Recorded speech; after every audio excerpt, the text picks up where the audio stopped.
आज मैं आप लोगों के बीच हुकुम बिन कुछ नहीं होता नामक कविता लेकर आया हूं, जिसमें एक बौद्ध भिक्षु और एक पंडित के बीच का संवाद है।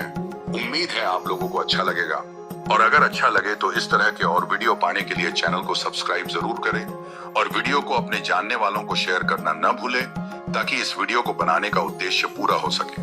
तथा इस वीडियो को बनाने का उद्देश्य किसी की भावनाओं को ठेस पहुंचाने का बिल्कुल नहीं है।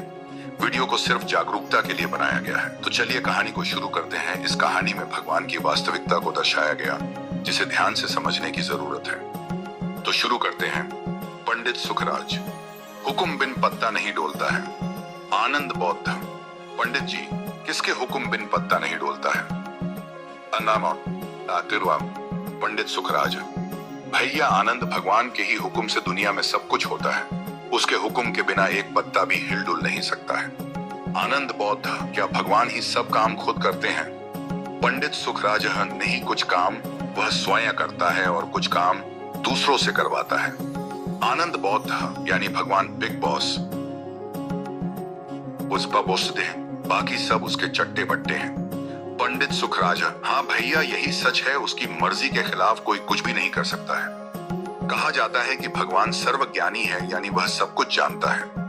भगवान सर्वदृष्टा है, यानी वह सब कुछ देख रहा है। भगवान सर्वशक्तिमान है, यानी वह सबसे ताकतवर है। आनंद बौद्ध। यानी पंडित जी, दुनिया में अच्छे बुरे काम सब भगवान की मर्जी से ही हो रहा है। पंडित सुखराज। निसंदेह, इसमें कोई संदेह नहीं है।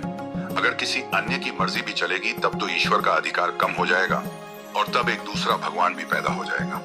आनंद बौद्ध। पंडित जी, अच्छे काम से तो लोगों को सुख और प्रसन्नता मिलती है, जिसे देखकर दूसरा भी आनंद ले सकता है, किंतु बुरे काम से तो दुख और दर्द मिलता है, जिसे देखकर दूसरा भी दुखी हो जाता है। क्या भगवान को दूसरे का दुख दर्द देखकर मजा आता है? पंडित सुखराज। सब भगवान की लीला है। आनंद बौद्ध। पंडित जी, यदि आपके लड़के की कोई हत्या कर दे तो इसमें भगवान की ही मर्जी होगी। उसकी इच्छा और आदेश से ही हत्यारे ने आपके लड़के की हत्या की होगी। पंडित सुखराजा। अरे मेरे लड़के की कोई हत्या क्यों करेगा? आनंद बौद्ध। पंडित जी, मान लो आपकी लड़की पर कोई गलत नजर डाले, तब आपका लड़का विरोध नहीं करेगा, और यदि व्यक्ति उससे तगड़ा है तब वह अपनी हवस पूरा करने के लिए आपके लड़के की हत्या करके आपके लड़की के साथ बलात्कार करता है, तब क्या बलात्कार की घटना भी भगवान की इच्छा और आदेश से ही बलात्कारी कर सकेगा? पंडित सुखराज। मेरी लड़की घर में रहती है, तब उस पर किसी गलत आदमी की नजर कैसे पड़ेगी?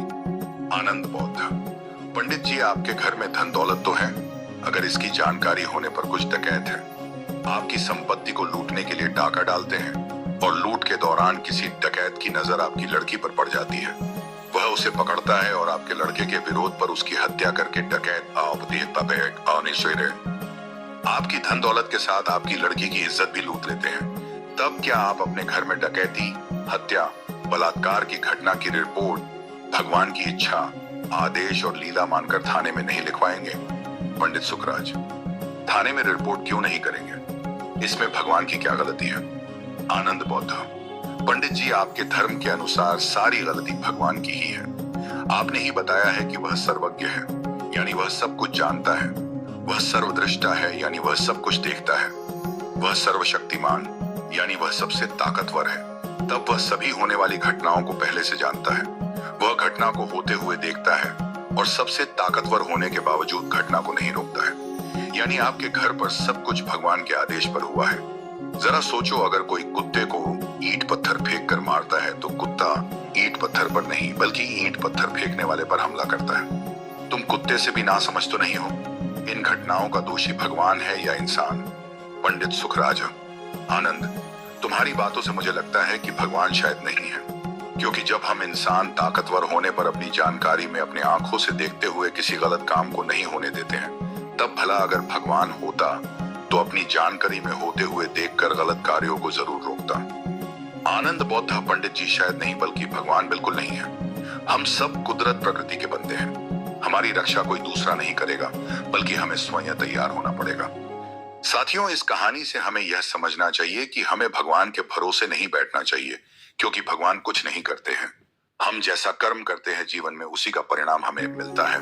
इसलिए अपनी मेहनत के भरोसे अपनी किस्मत बदलने की कोशिश करनी चाहिए, किसी भगवान के भरोसे नहीं रहना चाहिए।